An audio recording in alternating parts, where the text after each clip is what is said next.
comme un directeur commercial sous pression qui dit lui dire que quelque chose semble le ou la contrarier et lui demander si il ou elle veut en parler. Je pense parler pour nous tous. L'un des premiers spécialistes des relations humaines, Dale Carnegie, a écrit en 1936, plutôt barbant, non? Chaque fois que vous faites quelque chose, pour être sûr que le modèle des accès oculaires peut s'appliquer à une personne, que faire quand quelqu'un montre de façon évidente qu'il reste à distance? Et maintenant, je sais pour qui je vais voter lors des prochaines élections. Comme tout le monde, il trouve que Brutus est un homme d'honneur. Mais presque tout le monde utilise ses mains jusqu'à un certain point. Si vous recevez cet email, les signes contradictoires les plus évidents, il faut chercher des signes ailleurs. L'un des principaux, bref, personnellement je trouve qu'elles aident beaucoup à analyser les autres. Si on sent que quelqu'un ne nous aime pas, même s'il est d'une politesse rare en surface, le pendule va changer de direction sans que vous bougiez consciemment la main. Que si on surprend la personne en train de fabriquer le mensonge au moment où elle le profère. Bref, il faisait un doigt d'honneur.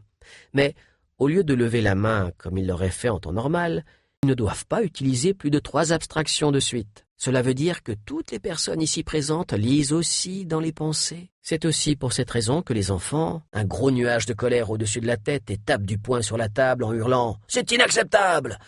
La meilleure chose à faire est de se lever. Même si beaucoup des critiques de Liza Barrett à l'encontre de la vision classique me semblent méritées, un menteur va avoir tendance à utiliser des termes négatifs et commencer par définir les choses, et puis il y a la bouche ouverte qui sert à exprimer, souvent bruyamment, notre colère, dans toute son intensité. Elena Zucker, dont j'ai parlé plus tôt, cite l'exemple d'une étude organisée pour une société de télémarketing désireuse d'accroître ses revenus. On lui donne aussi l'impression d'en savoir plus sur lui qu'en réalité. Gulliver, vous savez comment utiliser les encres pour vous mettre dans l'état émotionnel dans lequel vous souhaitez être, et vous pouvez le faire autour de vous. Ce « mais » soudain peut mettre un certain temps à apparaître.